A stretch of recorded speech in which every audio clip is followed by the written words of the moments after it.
ఆ యొక్క టీచింగ్స్ ఏంటంటే కింగ్డమ్ కాన్సెప్ట్ ఆఫ్ కాన్స్టిట్యూషన్.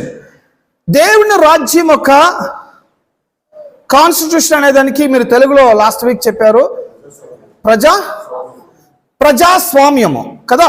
ప్రజాస్వామ్యం అనేది ఇది ఒక లీగల్ వర్డ్, ఇది నాట్ ఎ రిలీజియన్ వర్డ్.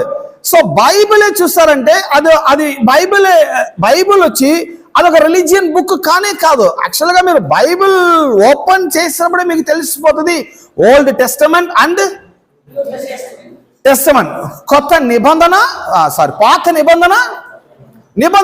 ఈ నిబంధన అనే వర్డ్ రిలీజియన్ వర్డ్ కాదు, ఇది ఒక లీగల్ వర్డ్. నిబంధన అనేది ఏంటి?